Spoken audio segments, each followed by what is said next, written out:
I'm Lauren Mitchell, 29, and if you ask me what completely destroyed my relationship with my husband's family, I tell you it all started the moment I stood up at his birthday party and said I was pregnant, a piece of news that should have made everything better, but instead almost cost me in a way I still don't fully understand.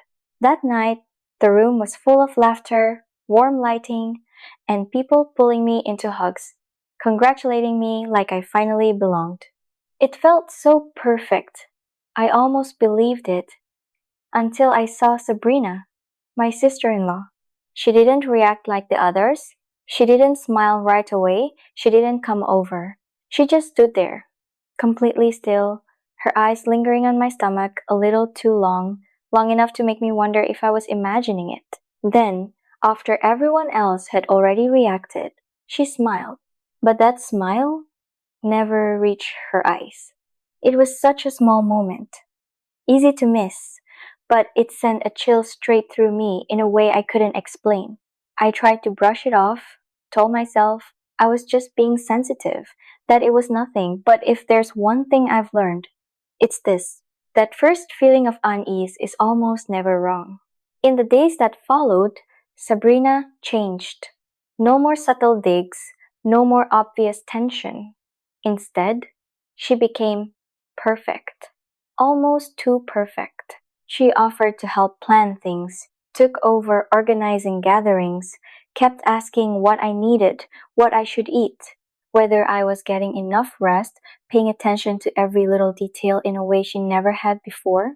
And somehow, that version of her scared me more than anything else. Because there's a truth I realized too late. Sometimes the person treating you the best is the one who has a reason to. I didn't know what she was planning, but I could feel it something was being set in motion. And this time, I wasn't just part of the story anymore. I might be the target. I wish I could say that what happened that night came out of nowhere. But the truth is, it had been building for a long time, just in quieter, harder to notice ways, and I ignored all of it. Kayla, my husband's sister, never truly accepted me, even though she never said it outright. From the very beginning of my relationship with Harry, she always found ways to insert herself, not through open objections, but through small comments, things that sounded harmless on the surface but left a lingering discomfort. I remember one time she looked at me and said casually, "He used to go for a different type of girl," then smiled like it was just an old story, but it was enough to keep me quiet the rest of the night. She would bring up Harry's exes in front of me, comparing them in subtle ways that still made it clear I was never quite enough. Not pretty enough, not interesting enough, not worthy enough of him. And every time, I told myself I was overthinking it. I wanted to believe that.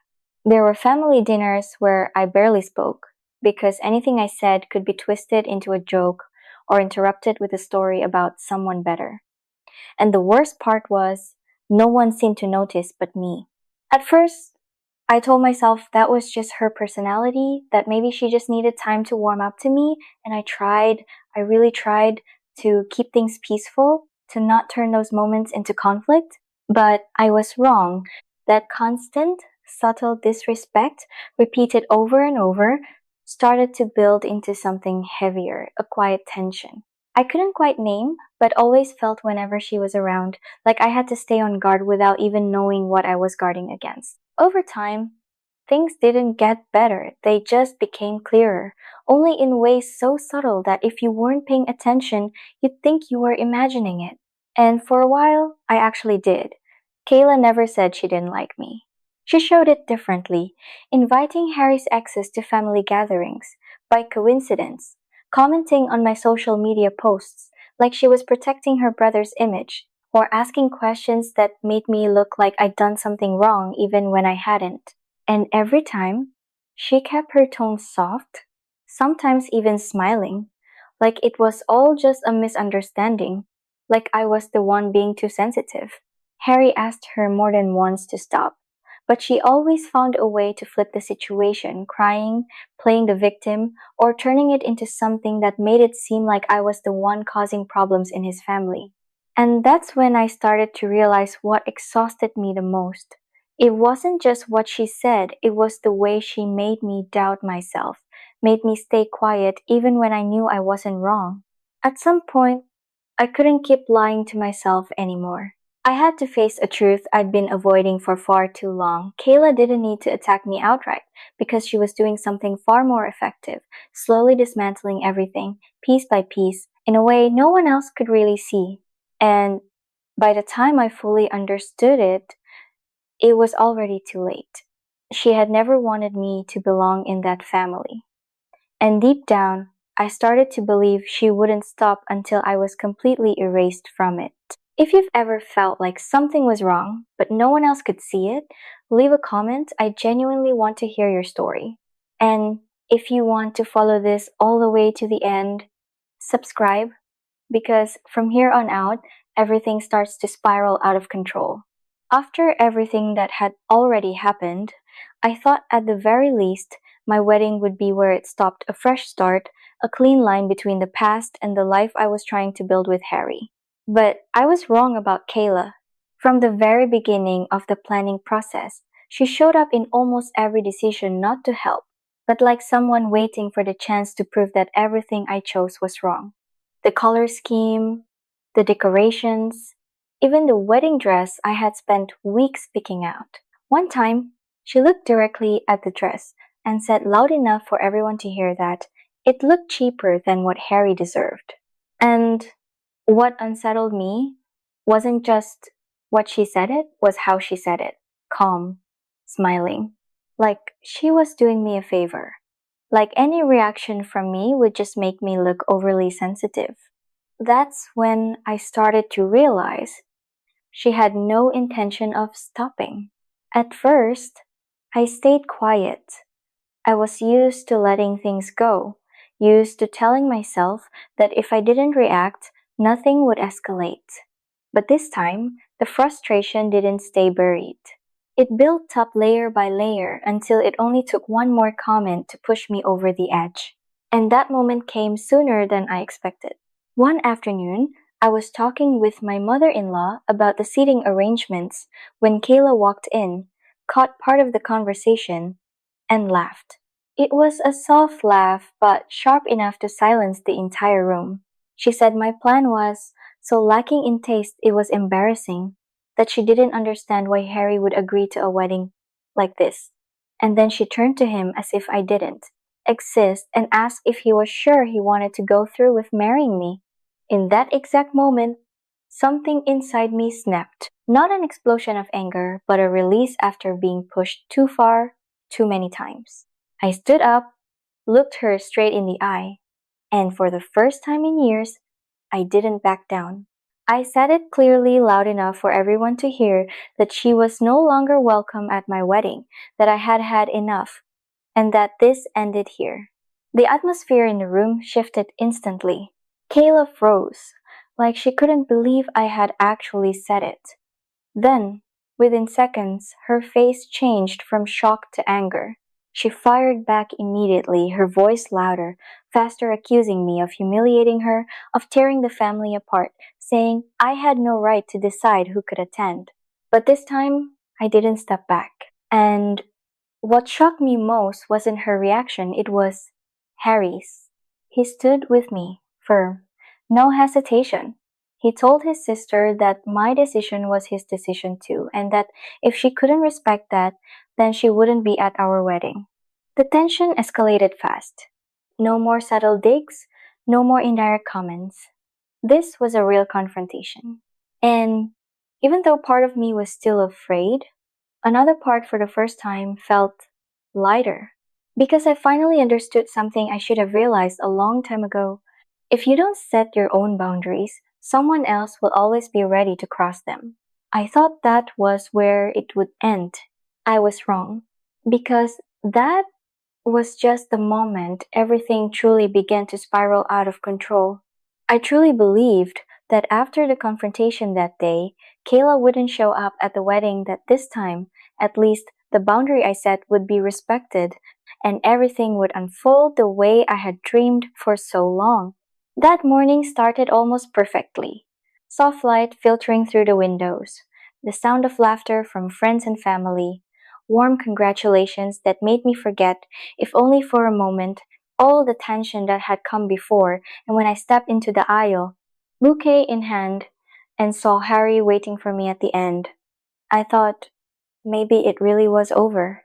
But just seconds after the ceremony began, I felt a subtle shift in the room. Not a loud disruption, something quieter. The kind of silence that spreads row by row, like people are all turning to look at the same thing, and I knew something wasn't right. When I turned, I saw her, Kyla.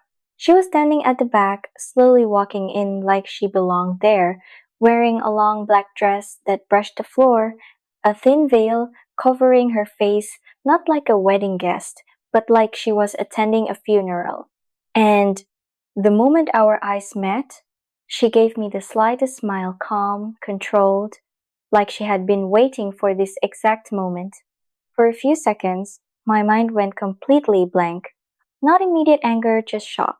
The kind that makes everything around you fade, like you're inside your own life, but can't believe it's actually happening. The air in the room shifted. People's attention moved from me to her.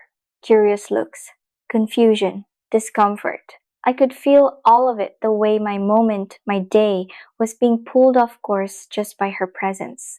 I tried to keep walking, tried to hold everything together, but each step felt heavier, not because of the dress, but because of the weight building in my chest. Not guilt, not even fear, something closer to humiliation. Not because I had done anything wrong, but because I had been placed in a situation I couldn't control, where everyone was watching, waiting to see how I would react. And that's when I understood this wasn't just an interruption anymore. Kayla didn't say a word. She didn't have to. The way she stood there, the way she was dressed, the fact that she showed up after everything that had happened, it was already a statement, loud enough. And that was what made it worse, not a burst of anger, but something deeper, heavier. Like every boundary I had tried to set had just been erased by a single, deliberate act. I looked at Harry, and in his eyes, I saw it too shock, then anger, and then something even clearer, a decision. But before anyone could do anything, Kayla had already gotten what she wanted. Every eye in the room, every ounce of attention, the entire atmosphere of the ceremony pulled toward her. And in that moment, a cold realization ran through me. She didn't just want to ruin my wedding day. She wanted to turn it into something I would never be able to forget. After everything that happened on our wedding day, I truly believed that whatever existed between us and Kayla would end there, that the line had finally been drawn, and this time there was no going back. But life is rarely that simple. A few months later, while the tension in the family still hadn't fully settled, we got the news that Kayla had miscarried. And almost instantly, everything shifted. Conversations that used to be filled with criticism and guarded tension softened into concern and sympathy. My in laws' hearts softened. Harry's did too. And me, I can't say I wasn't affected. There was a part of me, small but unmistakable, that hoped maybe this would change her. That pain like that might force her to reflect, to see how she had treated people before. When Kayla started reaching out again, her voice wasn't sharp anymore. It sounded tired, fragile. And she apologized, an apology I wasn't sure I believed, but I chose to listen anyway. We let her back into our home. We let her spend time around my son Nate. And for a short while, things seemed okay. She was gentler, quieter. She even showed a kind of care toward me that I didn't expect. But I was wrong. That sense of hope never came alone. It was always shadowed by something else. Faint, but persistent, like something I couldn't quite shake. There were moments when I'd catch her looking at me just a little too long, or asking questions that sounded harmless but left me uneasy in ways I couldn't explain. Once, she asked if I was sure I was taking care of Nate the right way. Her tone was soft, almost caring, but her eyes didn't match it. She still talked about her life as a series of injustices, as if everyone had wronged her, as if she had always been the one treated unfairly. And even though her tone had changed, the message hadn't.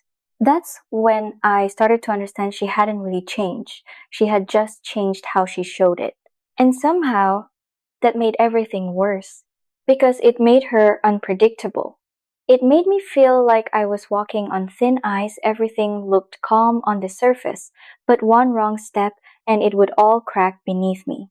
I wanted to believe things would get better. I really did. I wanted to believe that people can change when they've been through enough pain. But the more I watched, the more I had to face a truth I'd avoided for too long. Pain can soften someone for a while, but it doesn't automatically make them someone else. Kayla might have been quieter, softer even, but deep down, the things that defined her, the need for control, the jealousy, the way she saw the world were still there. And what scared me the most wasn't what she had done in the past. It was the feeling that everything was only paused, like the calm before something worse. I gave her another chance not just because she needed it, but because I needed to believe I wasn't wrong for doing it. But with each passing day, that instinct grew stronger. This wasn't the end. It was the quiet before the storm. And this time, I had a feeling that when everything finally broke, none of us would be able to come back from it the same way again. I had hoped that quiet would last a little longer, that if I stayed careful, stayed aware, I could keep things from going too far. But I underestimated Kayla. Again, it all blew up during what should have been a normal lunch. The whole family was there. The atmosphere calm, almost comfortable, until the conversation turned to someone we knew who was getting divorced because of an affair. I didn't think much of it until Kayla suddenly turned to Harry and asked, in a voice so casual it almost sounded harmless, "Have you ever thought Lauren might do the same?" The entire table went silent, and in that moment, I knew she wasn't joking. At first, I thought I must have misheard. But then, she kept going. Slower this time, more deliberate, like every word had been planned in advance. She said that the way I always carried extra clothes, the fact that I went to the gym and then straight to work, didn't look normal. And as his sister, she was just looking out for him. When she said it, she glanced at my gym bag next to my chair like it was evidence. In that moment, I didn't feel anger right away. I felt shock, the kind that blurs everything around you. And then, right after that, something deeper. A sharp, overwhelming hurt. Like the ground had just been pulled out from under me in front of everyone. Not just because the accusation was absurd, but because of the way she said it. Calm, certain, like it was an obvious truth I was trying to deny. I tried to speak, tried to explain. But before I could even finish, Kayla took it one step further, a step I never thought she would actually take. She looked at my son, Nate, let her gaze linger a little too long. Then she turned back to Harry and said that he didn't really look like him, that maybe it was time he should make sure. My entire body went cold. The air in the room turned heavy, almost impossible to breathe, and for the first time, I didn't just feel insulted, I felt violated. Like she had dragged me into something I couldn't even begin to process. Part of me wanted to scream, to tear apart everything she had just said, but another part of me just stood there, frozen, hurt in a way I couldn't even react to. And in that moment, I understood this wasn't subtle manipulation anymore. This was a direct attack, and she was trying to destroy me in front of everyone. But before I could say anything else, Harry stood up. I had never seen him like that before. No restraint, no trying to keep the peace, just clear, controlled anger in his eyes. He looked straight at Kayla and said word by word that she had gone too far, that she had no right to speak about his wife that way, and absolutely no right to question our child. His voice wasn't loud. but it was sharp enough to silence the entire room. He told her that if she said one more thing like that, he would cut her off completely, that he didn't need someone like that in his life, even if she was his sister. And in the middle of all that chaos, I felt something I didn't expect: relief. Deep, overwhelming relief. Not because Kayla was being confronted, but because for the first time, I wasn't the only one standing up to her. I wasn't the only one who saw what was happening. Someone was standing beside me without hesitation, without doubt. And even though everything around us felt like it was falling apart, I understood one thing that couldn't be twisted. When you're being attacked, the right person stands with you. And this time, I wasn't fighting alone. But deep down, there was still something I couldn't ignore. When someone is willing to go that far, they almost never stop there. After that confrontation, there was no going back, and this time, no one pretended there was. No more, let's calm down and figure this out later. No more excuses or half hearted attempts at reconciliation. There was just a clear, final decision, and it came from Harry. He told me he was done, that he couldn't keep letting his sister cross every boundary without consequences. And if that meant cutting her off completely, he was ready to do it. I didn't respond right away, not because I disagreed, but because part of me was still trying to process that this was actually happening. That a family relationship broken for a long time was now officially over. But deep down, I knew it was necessary. In the days that followed, there were no messages, no calls, no unexpected appearances from Kayla. And in that silence, I realized something I hadn't before. I had been living in a state of tension for so long. I had forgotten what real peace felt like. No more flinching every time my phone buzzed. No more wondering if a family dinner would turn into a quiet attack. No more watchful eyes, loaded questions, or that constant feeling of needing to stay on guard for no clear reason. One evening, I was sitting in the living room, Nate asleep on my shoulder, the TV playing softly in the background, and for the first time in a long time, I noticed something simple. Nothing was about to fall apart. There was no tension waiting to surface, no moment building toward collapse, no one watching, judging, or waiting for me to slip. Our life became quieter, not empty, but full in a way I hadn't experienced before. Even the smallest moments felt intact. Evenings were just me, Harry, and Nate. No tension hidden beneath conversations. No invisible presence waiting to pull everything down. And in the quiet, I understood something I had never truly understood before. Peace isn't when everything is perfect. It's when the things that hurt you are finally no longer there. But even that relief wasn't complete. There was still a part of me that felt hollow in a way I couldn't fully explain, not because I missed Kayla, but because I knew what it had taken to get here.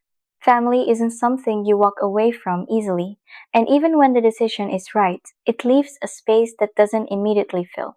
Still, for the first time in a long time, I wasn't living in constant defense mode. I could breathe without bracing for something bad to follow. I could believe that tomorrow wouldn't bring another confrontation. And maybe that was what mattered most. The feeling that I finally had control over my own life. But even in that peace, I held onto a small sense of awareness because I had learned something the hard way. When someone like Kayla disappears too easily, it's rarely the end. And this time, I had a feeling that the silence, the calm was just a pause before everything came back in a way I wouldn't be able to control. I thought that silence would last longer. That if Kayla was truly gone from our lives, then this time it would be permanent. But then came Harry's birthday party, and everything changed in a way I should have seen coming. The room was warm again. Laughter returned. People gathered like the past few months of tension had never happened. And for a moment, I let myself believe that things were finally stable. Until the door opened. There wasn't a loud entrance, no immediate attention, just a subtle shift near the doorway, enough for a few people to glance over, and then for it to ripple across the room. And when I looked up, I saw her, Kyla. No black dress this time, no obvious defiance. She was dressed simply almost too normally, like she was trying to blend in instead of stand out. And somehow, that made me more tense because I had seen this before. The surface change, the quiet right before things get worse. For the first few seconds, I didn't feel the anger I expected.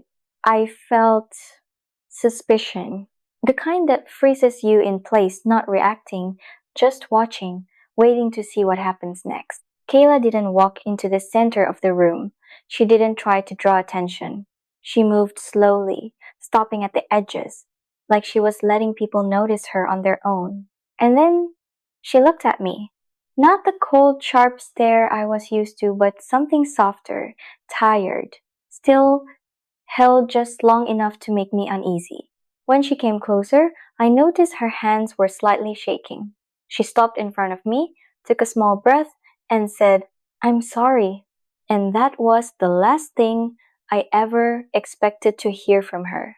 The room went completely silent. No one spoke, no one moved. She said she had been in therapy, that she'd been forced to face things she had spent years avoiding, that she knew she had hurt me in ways that were unacceptable. Her voice wasn't smooth, there were breaks in it, like even she wasn't used to saying those words out loud. And that's when it became more dangerous than anything before. Part of me wanted to believe her, wanted to believe people can change, that this wasn't just another performance, but another part of me, stronger, kept me exactly where I was, not stepping forward, not stepping back, because I had seen Kayla change before. Just long enough. Just enough to fit the situation. And that's what made this worse. Not what she said, but the fact that I couldn't tell if it was real. There was no certainty, no clear signal, just a thin space between hope and caution. I looked at Harry, and in his eyes, I saw the same thing. Not anger, caution. No one spoke for a few seconds, but the silence felt different this time. Not the silence of conflict, the silence before a decision. And in that moment, I understood something that kept me from feeling at ease. Real change doesn't come from words alone.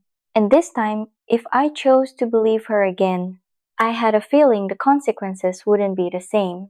I stood there, caught in that fragile space between trust and doubt, and I should have stayed there, but I didn't. I chose to believe her, and I was wrong. The atmosphere in the room slowly returned to normal. Conversations picked back up. Laughter came back like that tense moment had just been a ripple, and Kayla, she didn't push anything further. She stepped back, blended into the crowd, calm enough not to draw attention, kind enough that no one could point to anything wrong. And that was what made me start to question myself. What if this time it was real? What if I was finally seeing a different version of her?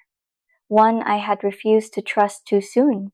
A little while later, she came back over to me, holding a small plate. "You haven't eaten anything, right?" she said softly, almost sincerely. "I brought this for you." In that moment, I hesitated. Not because of the food, but because of her. But I took the plate. Not because I fully trusted her, but because part of me didn't want to keep living in constant suspicion. And maybe that was my biggest mistake. I hadn't even taken a bite. I hadn't done anything yet. I was just standing there, holding the plate, looking down at the food I hadn't even registered when Daniel, my brother-in-law, walked past. He said something, laughing, and without thinking reached over and grabbed a bite from my plate. I opened my mouth to stop him, but it was too late. A few minutes later, I saw him pause mid-sentence. His expression shifted. His hand went to his throat like he couldn't breathe. At first, no one understood what was happening. Some people even laughed, thinking he had just choked. But then he started coughing hard. His face turned red. Then it started turning blue. And that's when everything broke. People started shouting. Someone called emergency services. Others rushed to him, trying to help him breathe. And me? I just stood there, frozen, still holding the plate Kayla had handed me. And there was only one thought in my head, repeating over and over, louder than everything else, that was meant for me. When the ambulance arrived, everything turned chaotic. Daniel was taken away unconscious. People were panicking, and no one seemed to care about anything except whether he would survive. But I couldn't take my eyes off the plate in my hands. And then, almost like a delayed instinct, I looked down at it again and my heart stopped. Shrimp. There was shrimp in the dish. I have a severe allergy to shrimp, something Kayla knew well enough that she had mentioned it before at a family dinner, like it was a small, forgettable detail. But now, it wasn't small anymore. It wasn't an accident. It couldn't be a mistake. And in that moment, a cold realization settled over me, so clear it was impossible to deny. This wasn't an accident. This was a plan. A plan where I was supposed to be the one on the floor, unable to breathe, being carried into that ambulance. I looked up, searching for Kayla in the crowd, and when our eyes met, I didn't see exhaustion or regret anymore. There was only a chilling stillness, like she had expected this to happen. And for the first time, I didn't feel anger or hurt. I felt fear. Because I finally understood something I had never allowed myself to believe before. There are people who don't just want to hurt you, they won't stop until you're completely gone. The hours that followed felt endless, and I can't even remember how many questions I answered or how many times I repeated the story, only that everything slowly shifted from panic into a different kind of tension, colder, more controlled, more methodical. Then someone mentioned the cameras. The room, once chaotic, began to divide into smaller spaces. Some people were asked to stay, others were escorted out.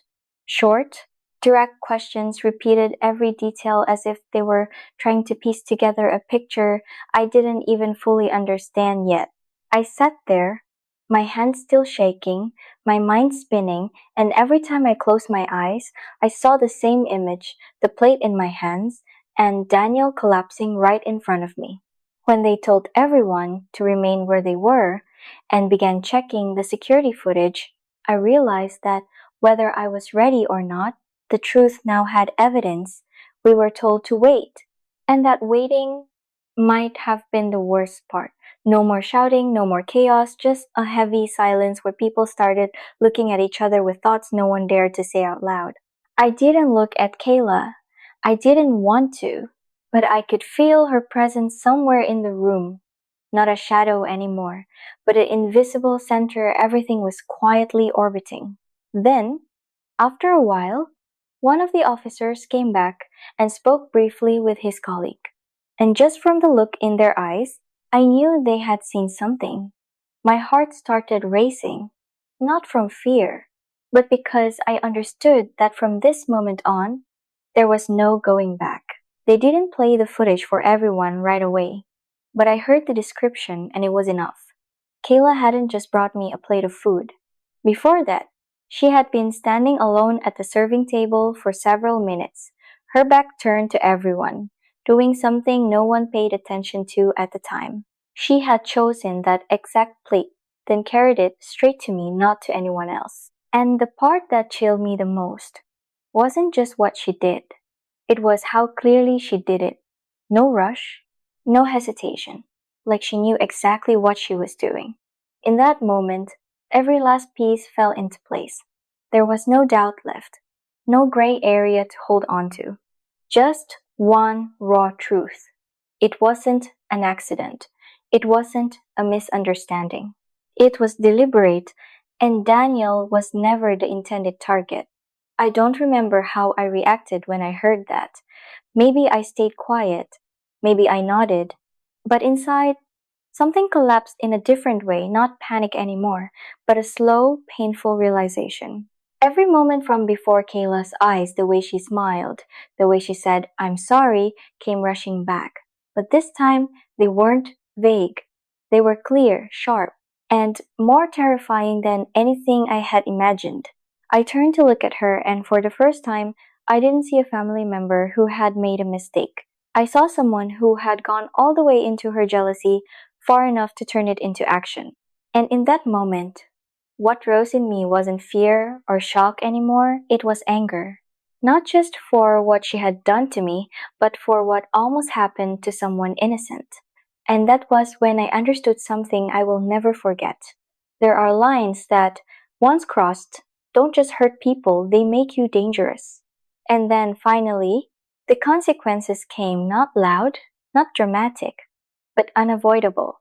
No music, no announcements, just a small but decisive movement as two officers stepped toward Kayla and asked her to stand.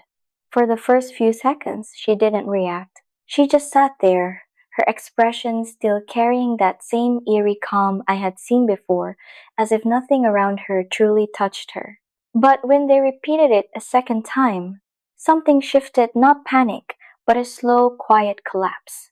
She stood up without resisting, without explaining, without trying to hold on to any image of herself. And in that moment, in the heavy silence of the room, I felt something I didn't expect, a very clear, almost cold sense of satisfaction.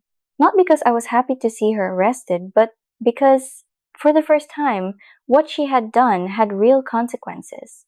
After that, everything moved faster than I could keep up with. The questions continued, but they were no longer directed at me.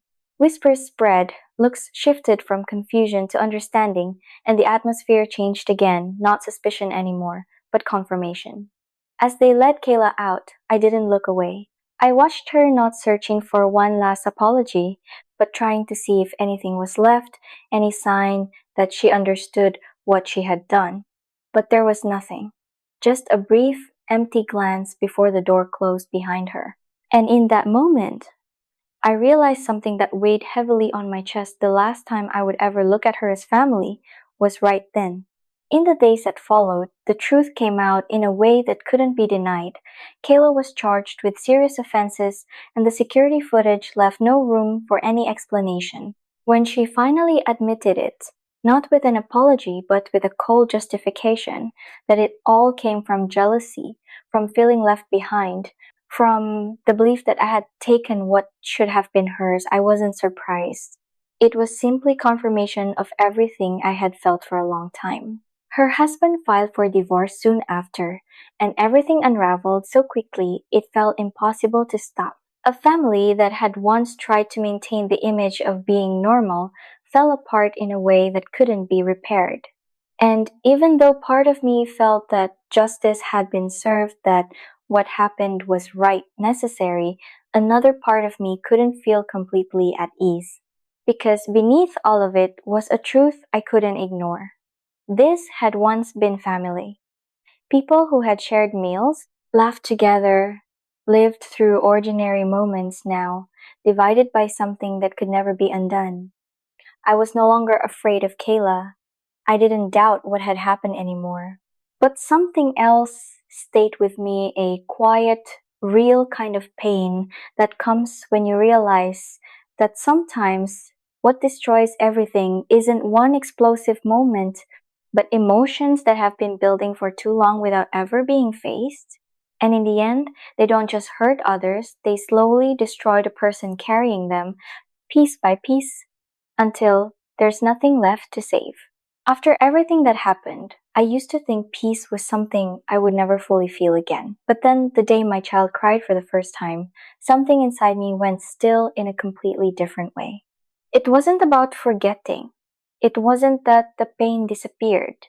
It was a deep sense of relief that made me realize how long I had been living in tension.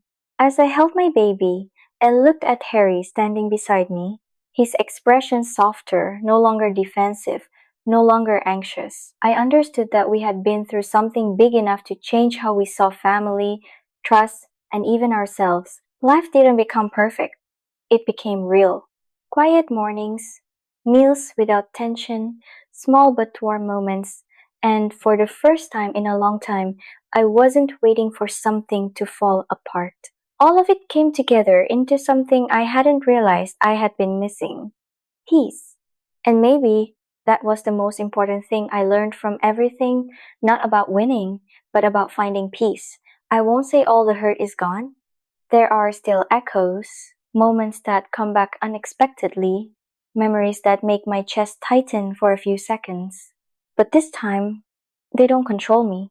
I'm no longer the person standing in fear, waiting for the next bad thing to happen. I'm someone who has learned how to set boundaries, how to protect what truly matters, and how to keep moving forward without letting the past hold me back. And if there's one thing this story leaves behind, it's this: after chaos, peace isn't something you're guaranteed, it's the most valuable thing you can hold on to.